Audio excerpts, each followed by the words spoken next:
Hello दोस्तों, मेरा नाम है यश। स्वागत है आपका मेरे चैनल द ट्रेलर में। आज की कहानी इसीलिए इतनी हैरत अंगेज और अनोखी होने वाली है क्योंकि इस चोरी में ना तो किसी बैंक को लूटा गया और ना ही किसी घर को, बल्कि एक शख्स ने एक उड़ते हुए प्लेन से $2 लाख लूटे और फिर हवा में ही उस प्लेन से गायब हो गया। हालांकि एफबीआई इस चोर को पकड़ने के लिए कई सालों तक इस केस पर काम करती रही और कई ऐसे लोग भी सामने आए जिनका हुलिया इस चोर से काफ़ी मिलता जुलता था, मगर इसके बावजूद भी वो चोर कभी भी एफबीआई के हाथ नहीं लगा और आखिरकार थक हार कर एफबीआई को ये केस 45 साल बाद बंद करना पड़ा। ये चोरी आज भी एक रहस्य है क्योंकि लोग आज भी इस बात को मानने के लिए तैयार नहीं हैं कि एक शख्स कैसे हवा में गायब हो सकता है और वो कभी पुलिस के हाथ नहीं लगा। तो आखिर कौन था वो चोर जिसने इस अद्भुत चोरी को अंजाम दिया और इस चोरी के बाद ऐसा क्या हुआ जिसने पूरी एफबीआई को हिला कर रख दिया। कहानी शुरू होती है 24 नवंबर 1971 को। ये वो दिन था जिस दिन पूरा अमेरिका थैंक्सगिविंग सेलिब्रेट कर रहा था और इसी दिन डीबी कूपर नाम का एक शख्स पोर्टलैंड शहर के एयरपोर्ट पहुंचता है और $20 में नॉर्थवेस्ट एयरलाइन का एक प्लेन टिकट खरीदता है। ये प्लेन पोर्टलैंड से सियाटल वाशिंगटन के बीच उड़ान भरने वाला था। ये वो दौर था जब डोमेस्टिक फ्लाइट्स में टिकट खरीदने के लिए ना तो किसी आईडी कार्ड की ज़रूरत पड़ती थी और ना ही पैसेंजर्स के साथ जाने वाले सामान को चेक किया जाता था। इसका साफ मतलब था कि पैसेंजर्स अपने साथ किसी भी तरह का सामान ले जा सकते थे। डीबी कूपर नाम के इस शख्स की उम्र लगभग 40 साल थी, जो एक ब्लैक सूट पहना हुआ था जिस पर उसने टाई पहन रखी थी। इस सूट के ऊपर उसने एक ब्राउन कोट पहन रखा था और साथ ही साथ ब्राउन कलर के जूते भी पहन रखे थे। डीबी कूपर अपने हाथ में एक सूटकेस और एक पेपर बैग भी पकड़े हुए था और प्लेन के अंदर जाने के बाद वो अपनी सीट पर जाकर बैठ जाता है जो कि पीछे की तरफ थी। अपनी सीट पर बैठने के बाद डीबी कूपर सिगरेट जलाता है और अपनी पसंदीदा शराब बर्बन ऑर्डर करता है। दोपहर 3 बजे के करीब प्लेन टेक ऑफ कर चुका था और यहीं से शुरुआत होती है डीबी कूपर की उस हैरत अंगेज चोरी की जिसने उसे इतिहास का सबसे रहस्यमयी चोर बनाकर रख दिया। डीबी कूपर अपने पास लगी कॉल बेल बजाता है जिसके बाद एक एयर हॉस्टेस उसके पास पहुंचती है और डीबी कूपर उस एयर हॉस्टेस के हाथ में एक कागज़ का टुकड़ा पकड़ा देता है। पहले तो एयर हॉस्टेस को लगता है कि डीबी कूपर उसके साथ फ्लर्ट कर रहा है और वो मुस्कुराते हुए इस कागज़ के टुकड़े को बिना पढ़े अपनी कोट की जेब में डाल लेती है। डीबी कूपर जब ये देखता है तो वो एयर हॉस्टेस से कहता है कि वो इस नोट को उसके सामने पढ़े और वो एयर हॉस्टेस जैसे ही इस नोट को निकालकर पढ़ना शुरू करती है उसकी आंखें फटी की फटी रह जाती हैं। उस नोट में लिखा था कि मेरे पास बॉम्ब है और मैं ये चाहता हूँ कि तुम बिना कोई आवाज़ किए मेरे बराबर वाली सीट पर बैठ जाओ ताकि मैं तुम्हें बॉम्ब दिखा सकूँ और अपनी डिमांड्स रख सकूँ। ये नोट पढ़ते ही एयर हॉस्टेस डरते हुए डीबी कूपर के बराबर वाली सीट पर बैठ जाती है, जिसके बाद डीबी कूपर अपना ब्रीफकेस खोलता है जिसमें एक बॉम्ब रखा हुआ था। डीबी कूपर उस एयर हॉस्टेस से कहता है कि उसकी सारी डिमांड्स को एक पेपर पर लिखना शुरू करे और ये पेपर ले जाकर प्लेन के कैप्टन को दे दे। डीबी कूपर की पहली डिमांड ये थी कि उसे $2 लाख से भरा बैग 5 बजे तक मिल जाए। दूसरी डिमांड ये थी कि एरोप्लेन फ्यूल से भरा एक ट्रक एयरपोर्ट पर तैयार खड़ा किया जाए और तीसरी डिमांड में उसने 4 पैराशूट मांगे थे। मगर प्लेन का कैप्टन ये नहीं समझ पा रहा था कि आखिर डीबी कूपर ने पैसों के साथ साथ फ्यूल से भरा ट्रक और पैराशूट की डिमांड क्यों रखी थी। डीबी कूपर की दूसरी डिमांड के पीछे की वजह यह थी कि जब प्लेन एयरपोर्ट पर लैंड करेगा तब वो उस फ्यूल टैंक से एरोप्लेन में फ्यूल भरकर उसे दोबारा लेकर उड़ जाएगा। और तीसरी डिमांड में उसने पैराशूट इसलिए मंगाए थे ताकि वो पैराशूट पहनकर प्लेन से कूद जाए। उसने पैराशूट्स वाली डिमांड के साथ एक शर्त और भी रखी थी और वो शर्त ये थी कि एफबीआई इन पैराशूट्स के साथ किसी भी तरह की कोई छेड़छाड़ ना करे ताकि उसे प्लेन से कूदने के बाद किसी भी परेशानी का सामना न करना पड़े। ये सारी डिमांड्स पढ़ने के बाद प्लेन का कैप्टन इस बात की खबर एयरलाइंस कंपनी को दे देता है। एयर होस्टेस दोबारा डीबी कूपर के पास पहुंचती है जहां वो देखती है कि वो बहुत आराम से बैठकर अपनी सिगरेट और शराब पी रहा है। उसे देखने पर ऐसा लग रहा था कि वो बहुत कॉन्फिडेंट है और उसे किसी बात का कोई डर नहीं है। एयर होस्टेस डीबी कूपर से कहती है कि उसकी सभी डिमांड्स को एयरलाइंस कंपनी और अमेरिकन अथॉरिटीज़ को पहुंचा दिया गया है और ये प्लेन तब तक लैंड नहीं करेगा जब तक उसकी सभी डिमांड्स पूरी ना हो जाएं। सियाटल एयरपोर्ट के करीब पहुंचने के बाद पायलट इस प्लेन की स्पीड को धीमी कर उसे सियाटल एयरपोर्ट के ऊपर उड़ाने लगता है और इसी दौरान एफबीआई भी डीबी कूपर की सभी डिमांड्स को पूरा करने की तैयारी कर रही थी। इस प्लेन में बैठे पैसेंजर्स को इस बात का ज़रा भी अंदाज़ा नहीं था कि ये प्लेन हाईजैक हो चुका है और तभी प्लेन का कैप्टन उन पैसेंजर्स से एक झूठ कहता है और वो झूठ ये था कि एयरपोर्ट पर कोई प्रॉब्लम होने की वजह से प्लेन देरी से लैंड करेगा। ये झूठ बोलने के पीछे की वजह यह थी कि प्लेन के अंदर बैठे पैसेंजर्स घबराए नहीं और ये प्लेन लगभग 3 घंटे तक उस एयरपोर्ट के ऊपर तब तक उड़ता रहा जब तक एयरपोर्ट अथॉरिटीज़ ने कैप्टन को डिमांड्स पूरी होने के बाद लैंड करने का सिग्नल नहीं दिया।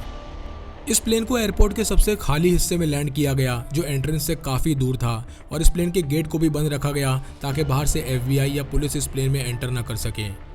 प्लेन लैंड होने के महज कुछ ही देर बाद कूपर की सभी डिमांड्स को पूरा कर दिया गया। $2 लाख से भरा बैग और 4 पैराशूट को प्लेन के बाहर रख दिया गया और साथ ही साथ इस प्लेन में दोबारा फ्यूल भर दिया गया। अपनी डिमांड्स पूरी होने के बाद कूपर ने सभी पैसेंजर्स को रिलीज कर दिया और 2 एयर होस्टेस को बाहर भेजकर वो बैग और पैराशूट्स को भी प्लेन के अंदर मंगवा लिया। अब कूपर दोबारा उस फ्लाइट के कैप्टन से कहता है कि वो इस प्लेन को सीधा मैक्सिको लेकर चले, मगर अमेरिकन अथॉरिटीज़ ने अपने 2 जेट प्लेन इस प्लेन का पीछा करने के लिए लगा दिए थे।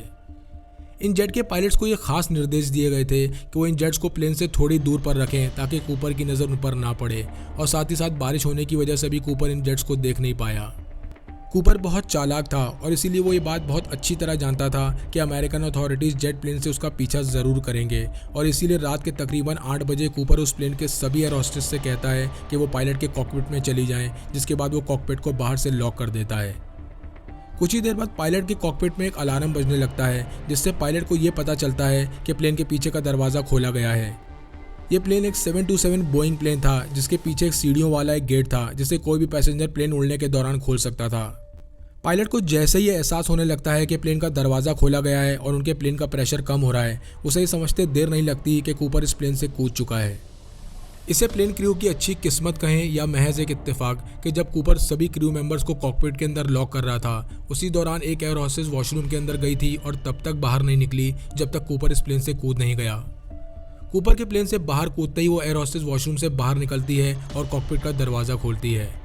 कॉकपिट से बाहर निकलते ही प्लेन का कैप्टन और एयर होस्टेस प्लेन के पीछे वाले गेट की तरफ भागते हैं, जहां उन्हें यह पता चलता है कि डीबी कूपर प्लेन से गायब हो चुका है और वो बम वाला सूटकेस भी प्लेन पर नहीं था, मगर कूपर अपने पीछे 2 पैराशूट्स इस प्लेन पर छोड़ गया था।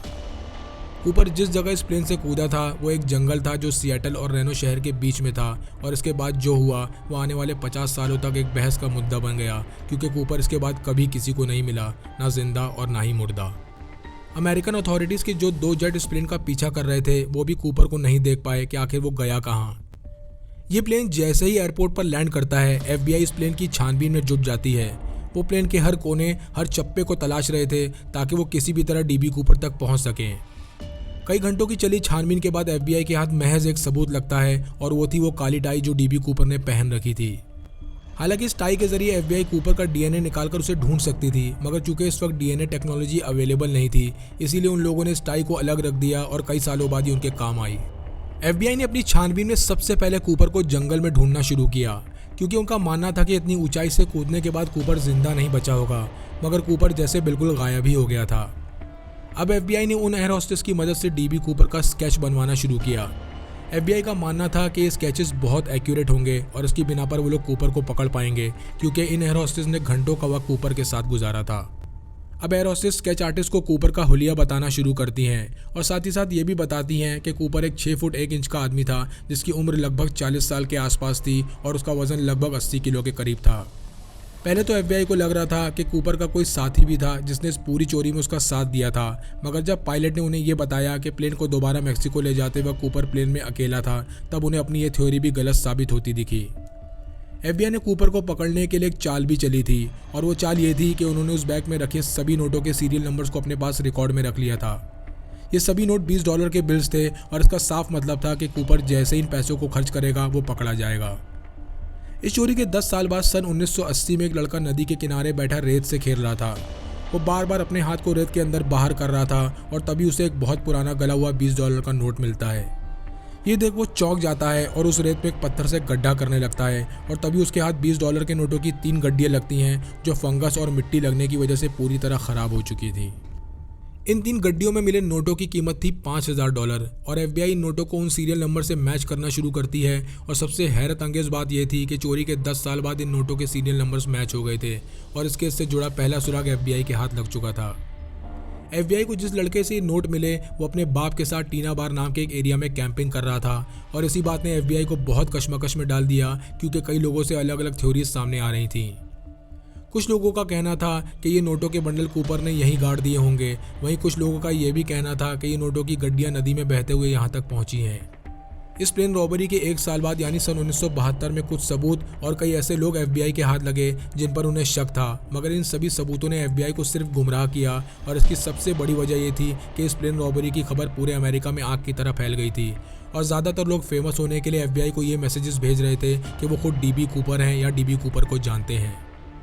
इस प्लेन रॉबरी की तहकीकात के शुरुआती 5 सालों में सस्पेक्ट्स की लिस्ट 800 तक पहुंच गई, मगर वक्त के साथ आगे बढ़ते हुए तहकीकात 24 लोगों पर आकर रुक गई। हालांकि कूपर के ऊपर प्लेन हाईजैकिंग का मुकदमा दर्ज किया गया था, मगर अमेरिका के कानून स्टैच्यू ऑफ लिमिटेशन के मुताबिक ये चार्ज 5 साल बाद ड्रॉप कर दिया जाता है और इसीलिए 5 साल बाद जज का एक पैनल मीटिंग करके कूपर पर ब्लैकमेलिंग का चार्ज लगा देते हैं, जिसे अमेरिकन कानून के मुताबिक वक्त के साथ हटाया नहीं जा सकता था। FBI और अमेरिकन अथॉरिटीज़ कूपर को पकड़ने के लिए हर कानूनी और गैर कानूनी तरीका अपना रहे थे, मगर वो उनके हाथ नहीं लगा और FBI के इतिहास में एक ऐसा हाईजैकिंग केस था जो कभी सॉल्व नहीं हो पाया। FBI अब उन सस्पेक्ट्स को खंगालना शुरू करती है जिनका हुलिया काफ़ी हद तक DB कूपर से मिलता जुलता था और इसमें सबसे पहला शख्स जो सामने आया उसका नाम था रिचर्ड फ्लॉयड मैकॉय। रिचर्ड की सिर्फ शक्ल ही DB कूपर से मिलती जुलती नहीं थी, बल्कि ऐसी कई चीज़ें थी जिसकी वजह से FBI का शक सबसे ज़्यादा रिचर्ड पर था। इस प्लेन रॉबरी के 4 महीने बाद 7 अप्रैल 1972 को रिचर्ड ने भी एक प्लेन हाईजैक किया था और सबसे ज़्यादा हैरान करने वाली बात यह थी कि रिचर्ड ने भी हाईजैकिंग के लिए 727 बोइंग को ही चुना। ये वो प्लेन मॉडल था जिसमें कूपर ने अपनी लूट को अंजाम दिया था और साथ ही साथ रिचर्ड ने बिल्कुल कूपर की ही तरह एयर होस्टेस को नोट भी दिया था, मगर इसमें मांगी जाने वाली रकम DB कूपर की रकम से बहुत कम थी। रिचर्ड ने इस नोट में जो डिमांड्स रखी थी वो ये थी कि उसे $5000 और 4 पैराशूट्स चाहिए हैं और इन्हीं पैराशूट्स की मदद से वो प्लेन से कूद गया। रिचर्ड ने जिस प्लेन रॉबरी को अंजाम दिया उसका तरीका हूबहू DB कूपर की प्लेन रॉबरी से मिलता जुलता था, मगर इस सब के दौरान रिचर्ड एक गलती कर गया और वो गलती ये थी कि उसने वो नोट उसी प्लेन पर छोड़ दिया जो उसने एयर होस्टेस को दिया था। इस नोट पर मिले फिंगरप्रिंट्स की वजह से रिचर्ड पकड़ा गया। हालांकि इन दोनों प्लेन रॉबरीज में इस्तेमाल किया गया तरीका बिल्कुल एक जैसा ही था, मगर छानबीन में ये पता चला कि रिचर्ड महज कूपर की नकल करके मशहूर होना चाहता था और प्लेन पर मिले सबूतों की बिना पर FBI रिचर्ड को महज 2 दिनों के अंदर गिरफ्तार कर लेती है। गिरफ्तारी के बाद कोर्ट रिचर्ड को 44 साल की सज़ा सुनाता है और साथ ही साथ लोगों का ये कहना था कि ये DB कूपर ही है जिसने बिल्कुल उसी तरीके से चोरी को अंजाम दिया है, मगर FBI ने जब रिचर्ड की फ़ोटो उन एयर होस्टेस को दिखाई जिन्होंने कूपर से बातचीत की थी, तब उन्होंने इस बात से साफ इनकार कर दिया कि ये DB कूपर है। एक सबूत और था जिसकी बिना पर यह कन्फर्म हो गया कि रिचर्ड DB कूपर नहीं है, और वो सबूत ये था कि जिस दिन DB कूपर ने इस प्लेन रॉबरी को अंजाम दिया उस दिन रिचर्ड अपने परिवार के साथ यूटा में थैंक्सगिविंग सेलिब्रेट कर रहा था। अब FBI अपने दूसरे सस्पेक्ट की तरफ बढ़ती है जिसका नाम था डुआन वीबर। ये वो शख्स था जिसने इस प्लेन रॉबरी के 25 साल बाद यानी सन 1995 में मरते वक्त ये कबूल किया था कि वही DB कूपर है। डुआन की बीवी ने FBI को बताया कि मरते वक्त डुआन ने उसे अपने पास बुलाया और उसके कान में कहा कि वही DB कूपर है। ये सुनते ही डुआन की बीवी के दिमाग में वो बातें घूमने लगी जो अक्सर करता था और जिससे ये साबित होता है कि मरते वक्त वो सच बोल रहा था। डुआन अक्सर नींद में ये बातें करता कि उससे प्लेन पर कोई सबूत छूट गया है और साथ ही साथ उसके घुटने में भी काफ़ी तकलीफ रहने लगी थी जो डुआन के मुताबिक ऊंचाई से कूदने पर हो गई थी। डुआन की बीवी ने जो सबसे हैरत अंगेज खुलासा किया वो ये था कि डुआन ने अपनी लाइब्रेरी की कुछ बुक्स पर DB कूपर का नाम लिखा था और साथ ही साथ वो एक बार उससे टीना बार भी ले गया था। ये वही एरिया था जहाँ से फंगस और मिट्टी लगे नोटों के बंडल रेत के नीचे से बरामद हुए थे। डुआन के पास से उसी एयरलाइंस का एक पुराना प्लेन टिकट भी बरामद हुआ जिस एयरलाइन के प्लेन में DB कूपर ने इस चोरी को अंजाम दिया था, मगर टिकट बहुत पुराना होने की वजह से उस पर से दिन और तारीख सब कुछ मिट चुका था। डुआन को एक बार चोरी और ठगी के लिए 6 साल की सज़ा भी हो चुकी थी और चूंकि उसकी शक्ल काफ़ी हद तक DB कूपर से मिलती थी इसीलिए ये हो सकता है कि वही DB कूपर हो, और यही वो वजह थी कि FBI ने डुआन से जुड़ी सभी फाइल्स को खंगाला मगर उनके हाथ कुछ नहीं लगा। तीसरा सस्पेक्ट जो FBI की नज़र में था उसका नाम था केनेथ क्रिस्टेंसन। केनेथ क्रिस्टेंसन का एक भाई था जिसका नाम था लायल क्रिस्टेंसन, और लायल ने जब सन 2003 में DB कूपर की डॉक्यूमेंट्री देखी तब उसे इस बात का यकीन हो गया कि उसका भाई केनेथ ही DB कूपर है जो कि मर चुका था। लायल के भाई केनेथ की मौत सन 1994 में ही हो गई थी और वो मरने से पहले उसे कोई सीक्रेट बताना चाहता था मगर बता नहीं पाया। DB कूपर की डॉक्यूमेंट्री देखने के बाद लायल कुछ फैक्ट्स की बिना पर इस थ्योरी पर पहुंचा था कि उसका भाई DB कूपर था। पहला फैक्ट ये था कि केनेथ नॉर्थवेस्ट एयरलाइन के लिए काम करता था, वही एयरलाइन जिसमें ये प्लेन रॉबरी हुई थी, और इसी वजह से वो प्लेन, उसके स्केड्यूल और उसके अंदरूनी डिटेल्स के बारे में जानता था। केनेथ भी DB कूपर की तरह सिगरेट पीता था और बर्बन उसकी भी पसंदीदा शराब थी जो कि DB कूपर की थी। केनेथ पर शक करने की एक बड़ी वजह यह भी थी कि इस प्लेन रॉबरी के महज कुछ ही हफ्तों बाद उसने एक बहुत महंगा और आलीशान घर खरीदा था। चूँकि केनेथ की भी मौत हो चुकी थी और FBI भी अब उससे पूछताछ नहीं कर सकती थी, इसीलिए केनेथ भी अब उनकी सस्पेक्ट लिस्ट से बाहर हो गया था। चौथा और आखिरी सस्पेक्ट जो FBI की लिस्ट में था उसका नाम था रॉबर्ट रैक्स्ट्रो। रॉबर्ट अभी भी जिंदा था और वो एक एक्स सोल्जर था जिसने वियतनाम वार में हिस्सा लिया था और एक हेलीकॉप्टर पायलट रह चुका था। रॉबर्ट ने आर्मी में बम बनाने की और पैराशूट उड़ाने की ट्रेनिंग ली थी। रॉबर्ट पर शक करने की सबसे बड़ी वजह यह थी कि इस प्लेन रॉबरी से महज कुछ दिन पहले उसे आर्मी से निकाल दिया गया था और उसके पास अमेरिकन अथॉरिटीज से बदला लेने के लिए एक सॉलिड वजह थी और साथ ही साथ वो बेरोजगार भी था, जिसकी वजह से उसने इस प्लेन रॉबरी को अंजाम दिया। प्रेस रिपोर्टर ने जब उससे ये सवाल किया कि क्या वही डीबी कूपर है, जिसके जवाब में उसने कहा कि हो सकता है, कुछ कह नहीं सकते। रॉबर्ट ने एक डॉक्यूमेंट्री में तो यहाँ तक कह दिया कि वही इस केस को क्लोज कर सकता है, मगर एफबीआई को जब ये समझ आ गया कि वो बस अटेंशन लेने के लिए उन्हें गुमराह कर रहा है और साथ ही साथ उन्हें उसके खिलाफ कोई सबूत भी नहीं मिला, तब उन्होंने उसकी फाइल और इस केस की इन्वेस्टिगेशन को हमेशा हमेशा के लिए सन 2016 में बंद कर दिया। हालांकि सस्पेक्ट्स की लिस्ट काफ़ी लंबी थी, मगर इन्हीं 4 सस्पेक्ट की जांच पड़ताल की गई क्योंकि इन चारों की शक्लें और काम करने का तरीका काफ़ी हद तक डीबी कूपर से मिलता जुलता था। इस पूरी इन्वेस्टिगेशन के दौरान एफबीआई के एक high ranking officer Larry car एक थ्योरी पर पहुंचते हैं। इस ऑफिसर की थ्योरी ये थी कि प्लेन से कूदने के बाद डीबी कूपर जिंदा नहीं बचा होगा क्योंकि उसने उन 4 पैराशूट्स में से सबसे खराब पैराशूट का इस्तेमाल किया था प्लेन से कूदने के लिए। ऑफिसर लैरी कार का यह भी मानना था कि अगर डीबी कूपर एक प्रोफेशनल चोर होता तो वो इस खराब मौसम में प्लेन से नहीं कूदता,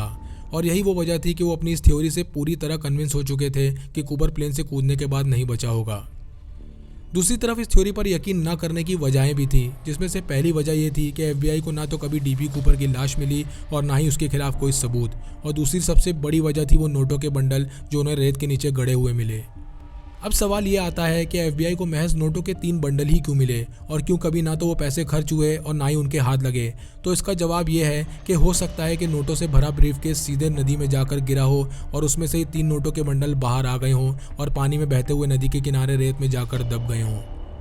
चूंकि कूपर ने सबसे खराब पैराशूट का इस्तेमाल किया था, इसलिए उस पैराशूट को कंट्रोल करना मुश्किल था और जैसे उसने वो पैराशूट खोला होगा वो उसे कंट्रोल नहीं कर पाया होगा और हवा उसे सीधा नदी में ले गई होगी, जहां वो डूब गया और नदी के बहाव में उसकी लाश और उसके पैसे सब कुछ बह गए। जैसा कि आपको याद होगा कि एफबीआई ने उस प्लेन से मिली कूपर की टाई को संभाल कर रख लिया था ताकि डीएनए टेक्नोलॉजी आने के बाद वो इसका टेस्ट कर सकें, और इस प्लेन रॉबरी के 10 साल बाद जब उन्होंने इस टाई पर लगे डीएनए को टेस्ट किया तब उन्हें इस टाई पर वो केमिकल्स मिले जो सिर्फ जहाज बनाने वाली फैक्ट्रीज में इस्तेमाल होते थे। इससे ये अंदाज़ा लगाया जा सकता है कि कूपर एक जहाज बनाने वाली फैक्ट्री में काम करता था, मगर चूंकि ये पूरा केस अंदाज़ों और थ्योरीज पर ही टिका हुआ था, इसलिए इस रॉबरी के 45 साल बाद लगभग 25 लोगों से पूछताछ करने के बाद सन 2016 में एफबीआई ने इस इन्वेस्टिगेशन को हमेशा हमेशा के लिए बंद कर दिया और डीबी कूपर की ये रॉबरी इतिहास के पन्नों में एक अनसुलझी रॉबरी के नाम से दर्ज हो गई। आपको ये कहानी कैसी लगी कमेंट सेक्शन में लिखकर ज़रूर बताएं। चैनल को लाइक और सब्सक्राइब करें। मिलते हैं नेक्स्ट वीडियो में।